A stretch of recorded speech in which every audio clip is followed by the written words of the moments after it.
EV9 national news కు స్వాగతం. ముందుగా హెడ్లైన్స్. భారత్ కు 135 మందితో వచ్చిన బ్రిటిష్ ప్రధాని స్టార్మర్.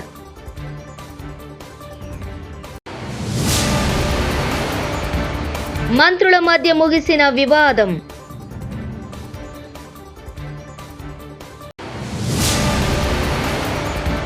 $1.14 లక్షల కోట్ల పెట్టుబడులకు SIPB green signal. CM Chandrababu Naidu.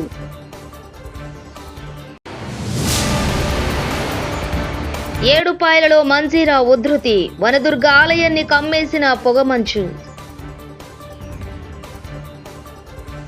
British ప్రధాని కీర్ స్టార్మర్ ఇవాళ భారతదేశానికి వచ్చారు. ఇది భారతదేశంలో ఆయన మొదటి అధికారిక పర్యటన. ఈ ఉదయంన ముంబై ఛత్రపతి శివాజీ మహారాజ్ అంతర్జాతీయ విమానాశ్రయంలో కీర్ బృందం దిగింది. వారిని మహారాష్ట్ర గవర్నర్ ఆచార్య దేవ్వ్రత్, ముఖ్యమంత్రి దేవేంద్ర ఫడ్నవీస్, డిప్యూటీ సీఎంలు ఏక్నాథ్ షిండే, అజిత్ పవార్ సాదరంగా ఆహ్వానించారు. 11వ SIBP సమావేశంలోని 1.14 లక్షల కోట్ల పెట్టుబడులకు ఆమోద ముద్ర పడింది. ఈ రోజు ముఖ్యమంత్రి చంద్రబాబు నాయుడు అధ్యక్షతన జరిగిన ఈ సమావేశంలో మంత్రులు పాల్గొన్నారు. 3 గంటల పాటు సుదీర్ఘంగా సాగిన SIBP సమావేశంలో ప్రాజెక్టుల వారీగా లోతైన చర్చ జరిగింది. భారీ ప్రాజెక్టులకు ప్రత్యేక అధికారుల నియామకానికి ఈ సమావేశంలో నిర్ణయం తీసుకున్నారు. కంపెనీలు త్వరగా గ్రౌండ్ అయ్యేలా ప్రత్యేక అధికారులు బాధ్యత తీసుకోనున్నారు. తెలంగాణ మంత్రులు పొన్నం ప్రభాకర్, అడ్లూరి లక్ష్మణ్ల మధ్య వివాదం ముగిసింది. పిసిసి చీఫ్ మహేష్ కుమార్ గౌడ్ చొరవతోటి ఇద్దరి మధ్య వివాదానికి తెరపడినట్లయింది. ఎట్టకేలకు మంత్రి అడ్లూరి లక్ష్మణ్ కు మంత్రి పొన్నం ప్రభాకర్ క్షమాపణలు చెప్పారు. లక్ష్మణ్ బాధపడిన దానికి నేను క్షమాపణలు కోరుతున్నా, లక్ష్మణ్ కు వ్యక్తిగతంగా క్షమాపణలు చెప్తున్నా. జరిగినటువంటి ఒక అపోహ వాటన్నిటి పట్ల నేను ఆ మాట అనకపోయినప్పటికీ దానికి పత్రికలో స్వీకరించినటువంటి ప్రకారంగా కొంత తన బాధపడినటువంటి మాటకు నేను క్షమాపణ కోరుతా ఉన్నా. ఎక్కడ కూడా అటువంటి ఆలోచన లేదు.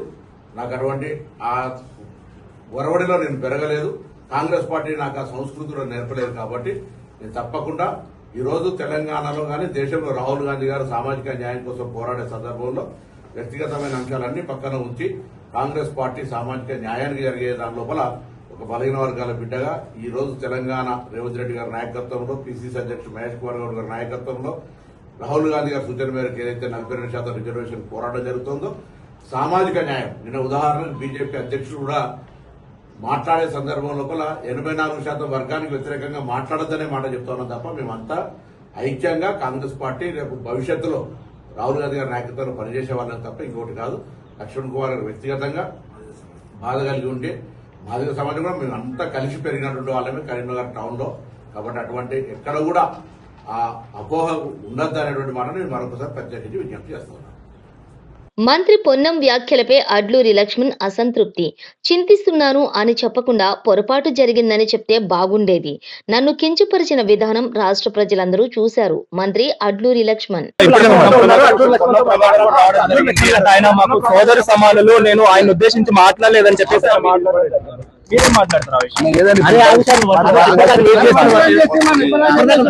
మామూలుగా మిమ్మల్ని ఉద్దేశించి మాట్లాడారని చెప్పేసి మీకు సంబంధించి మీరు మాట్లాడడం జరిగింది. కానీ ఆయన మాత్రం నేను మిమ్మల్ని ఉద్దేశించి మాట్లాడలేదు, ఆయన నాకు సోదరు సమానులు అని చెప్పేసి కూడా ఆయన మాట్లాడడం జరిగింది. ఒకవేళ మీరు బాధపడితే మాత్రం చింతిస్తున్నాను. మీరు బాధపడితే చింతించాల్సినంత అవసరం ఆయనకు లేదు. ఆయన మాట్లాడిన మాట ఎంటైర్ తెలంగాణ రాష్ట్రం ఉన్నటువంటి ప్రజలు చూసినారు.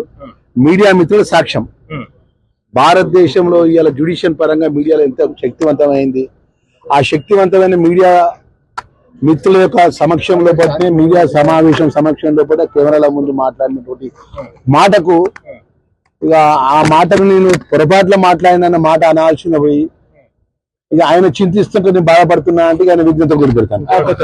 మెదక్ ఓవైపు మంజీరా ఉధృతి, మరోవైపు దట్టమైన పొగమంచు. అప్పుడే ఉదయిస్తున్న లేలేత కిరణాలు. ప్రసిద్ధ పుణ్యక్షేత్రం ఏడుపాయల వనదుర్గ ఆలయంపై కనిపించింది ఈ దృశ్యం. వనదుర్గ ఆనకట్ట నుంచి 41,090 క్యూసెక్కుల వరద నీరు దిగువకు విడుదల చేయడంతో గర్భగుడి ముందు ఉన్న నదీ పాయ ఉధృతంగా ప్రవహిస్తోంది. దీంతో రాజగోపురంలో అమ్మవారి ఉత్సవ విగ్రహాన్ని ఏర్పాటు చేసి భక్తులకు దర్శనం కల్పిస్తున్నారు. వరద తగ్గగానే ఆలయాన్ని శుభ్రపరిచి మూల విరాట్ దర్శనం కల్పిస్తామని ఆలయ ఈవో చంద్రశేఖర్ తెలిపారు.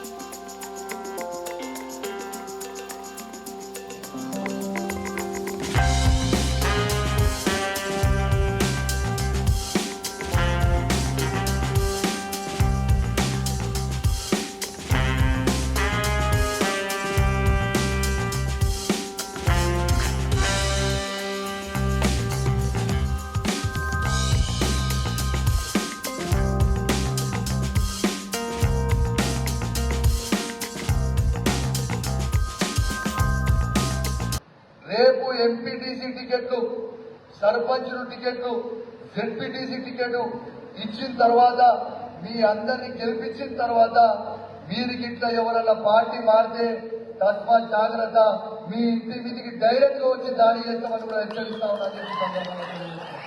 అది ఎవరన్నా కానీ నాకు అవసరం లేదు, ఎవరన్నా కానీ. ఎందుకంటే ఆ ఎంపీటీసీ టికెట్, సర్పంచ్ టికెట్ ఇచ్చి నువ్వు గెలిస్తే అది నీ గొప్పతనం కాదు, అది ప్రతి టీఆర్ఎస్ పార్టీ కార్యకర్త కష్టపడేది మీరు మర్చిపోకూడదు అని చెప్పి సందర్భంగా తెలియజేస్తా ఉన్నాను. అది టీఆర్ఎస్ పార్టీ కార్యకర్త కష్టం.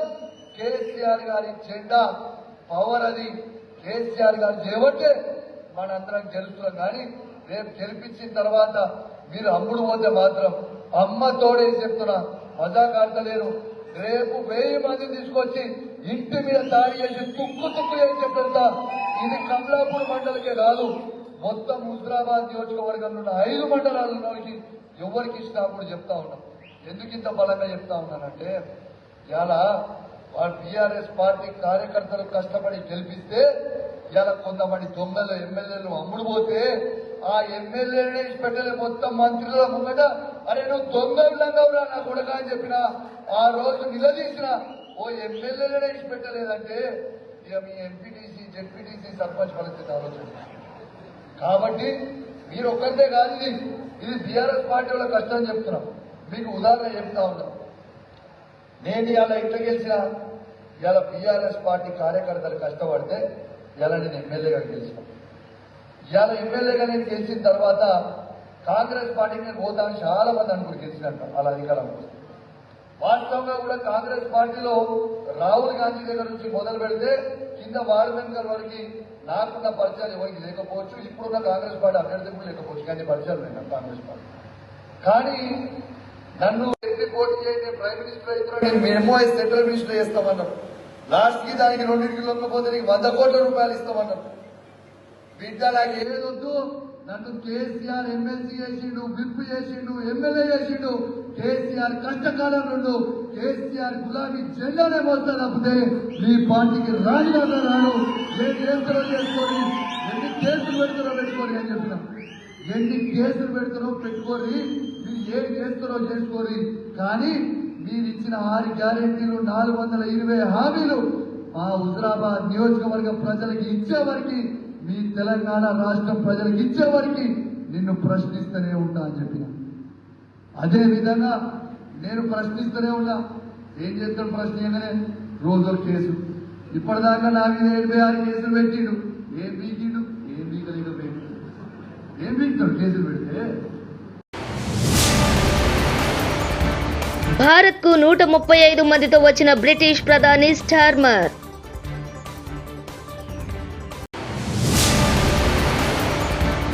మంత్రుల మధ్య ముగిసిన వివాదం.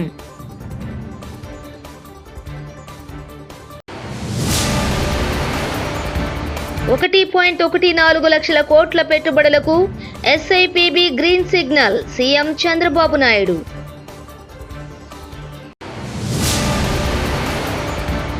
ఏడుపాయలలో మంజీరా ఉధృతి, వనదుర్గ ఆలయాన్ని కమ్మేసిన పొగమంచు. ఇవి బులెటిన్ విశేషాలు. చూస్తూనే ఉండండి EV9 నేషనల్ న్యూస్.